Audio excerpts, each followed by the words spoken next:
What's going on, everyone? Welcome back to my channel. August is here, which means it's time to discuss my most anticipated movies of the month. Before we begin, let me know in the comments which movies this month you're most looking forward to seeing. As always, this is just a reminder that these will be in order of release date and not ranked by how much I'm anticipating each movie. Also, make sure to hit that thumbs up button if you like these videos, as it helps me out immensely by getting my content out there. And if you're new here, I hope you consider hitting that subscribe button so you can stay up to date with more movie-related content on a near daily basis. As per usual, we'll just be discussing my 10 most anticipated movies of the month. This is not a comprehensive list of the month's releases, as there will still be plenty more to cover, but either way, my most anticipated movies of the month are, in release order, Bodies, Bodies, Bodies, the slasher horror comedy from A24 that sees a party go very wrong when it yields deadly results. Probably my most anticipated of all the films on this list, the trailer looked absolutely hilarious, especially as it looks to blend a lot of macabre, dark humor with social commentary that seems to especially poke fun at millennial and Gen Z culture. The one thing it potentially has going against it is that the social commentary can possibly lead to it being a bit too on the nose about some things. However, I think the talents of an excellent up-and-coming cast, including Amanda Stenberg, Maria Bakalova, and Rachel Sennett, will more than make up for that. So we'll find out when it hits theaters on the 5th. Bullet Train, based on the manga of the same name, which sees 5 competing assassins board the titular train, all in hopes of obtaining the same briefcase. Brought to us by David Leitch, who also gave us the first John Wick, Deadpool 2, and the Fast and Furious spin-off Hobbs and Shaw, this just looks like it'll be an absolute blast. Given the exhilarating action sequences in most of Leitch's other films, we should wind up getting some well-done choreographed fight scenes here as well, and while I am a bit hesitant on that 2-hour runtime, I do think if we get the right balance of fight scenes and story, it should move by fairly quickly. Along with a stacked cast by an always charming Brad Pitt, this should be a great summer blockbuster that offers something a little different beyond your usual superhero movies and franchise entries, and this also hits theaters on the 5th.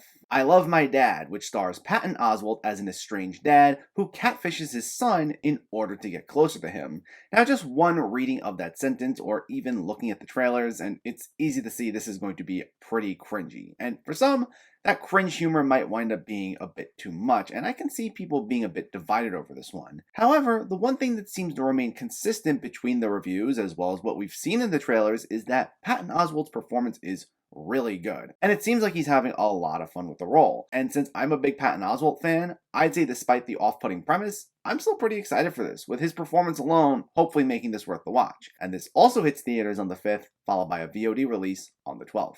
Prey, which is the origin story of the Predator in the world of the Comanche Nation 300 years ago. The 5th entry in the Predator franchise looks like it's going to be injecting some much needed life into the franchise after 2018's The Predator was met with pretty scathing reviews. This film looks like it'll strike a nice balance between creepy thrills from the Predator on the hunt, while also giving us some badass action sequences of our protagonists fighting back against them. Reactions have been pretty strong for this, to the point that people are saying it's a shame it's not getting released in theaters, and while that may be true, as someone who's a big fan of the franchise, it's just very exciting to hear that we're getting something that looks like it'll be a return to form, and it hits Hulu on the 5th. Emily the Criminal, which stars Aubrey Plaza as the title character, who gets involved in a credit card scam when she's straddled in debt. This one premiered at Sundance all the way back in January, where a few have praised it as one of the highlights of the festival. While it does look like it'll be a fun little thrill ride, it seems like it'll be one of those movies where most of it's reliant on one central performance, in this case being Aubrey Plaza, and if that's the case, I have a good feeling this will be in good hands, especially as Plaza's recent dramatic showings in films like Black Bear show that she has great dramatic range, and I'm really excited to see her take on more roles like that. I'm looking forward to see where this goes, and it hits theaters on the 12th. Glorious, which sees a man enter a rest stop after a breakup, only to find himself trapped with a mysterious entity. Probably the one entry on this list I know the absolute least about, especially as its initial teaser was only 15 seconds long and I only just heard about it not long before putting this list together, but I do know it's a cosmic horror, which means it's bound to be visually striking. J.K. Simmons is the voice of the mysterious entity, and considering his track record with playing more villainous characters, he can be a lot of fun here. Plus, I do know it screened at Fantasia Festival recently, where it did receive a lot of positive reviews, so this one can potentially be some fun, as I'm always down for some cool out there horror movies like this. We'll find out when it hits Shudder on the 18th. Spin Me Round, which stars Alison Brie as a woman who wins an all-expenses trip to Florence, only for it to turn out not to be what she expected. Directed by Jeff Baena, who also directed The Little Hours and Horse Girl, this looks like it'll be a fun, though also sweet, easygoing time, even if it doesn't necessarily reinvent the wheel. Now, truthfully, I wasn't a big fan of Horse Girl when I first saw it, though I did quite like The Little Hours, and I thought it was an underrated comedy, and this actually shares a lot of that same cast, including Molly Shannon, Fred Armisen, and Aubrey Plaza, appearing for the second time on this list. I'm not expecting anything best of the year or anything of that nature, but I think it'll at least just be a good time. But this gets a limited theatrical release and VOD release on the 19th.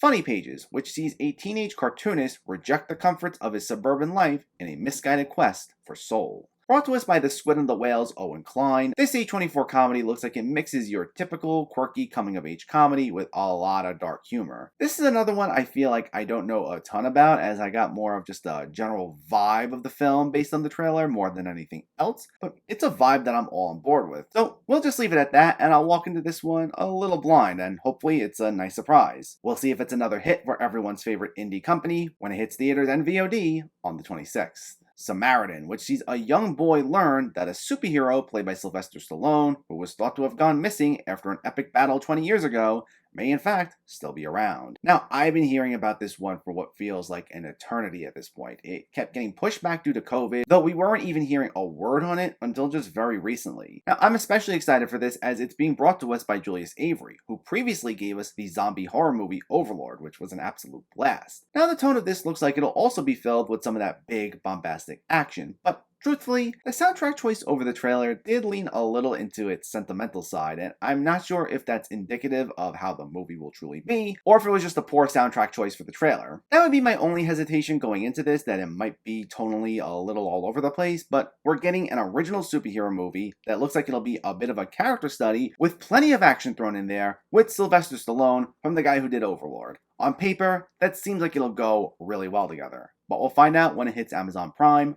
on the 26th. And finally, 3,000 Years of Longing, which sees Tilda Swinton as a lonely scholar who discovers a djinn, played by Idris Elba, who offers her 3 wishes in exchange for his freedom. Brought to us by George Miller, this is his first film since the excellent Mad Max Fury Road, and it's certainly one that looks like another ambitious effort from the auteur director. Now, admittedly, it doesn't look like it'll be quite on that movie's level. Tonally, it does appear like it might be a little all over the place, but at the very least, it's sure to be a visual delight, and I'm sure both Idris Elba and Tilda Swinton will be fantastic. Reviews out of the festival circuit have been more of a mixed positive, but we'll just have to see for ourselves if this is truly another win for the director when it hits theaters on the 31st. But let me know, which movie in August are you most looking forward to seeing? Was it anything I listed here? Was it anything I left off? Let me know in the comments below so we can discuss. Also, if you enjoyed this video, please give it a like and share it. And for more movie reviews and film discussion, please make sure to hit that subscribe button to stay updated. Thanks for watching, everyone, and keep having fun with film.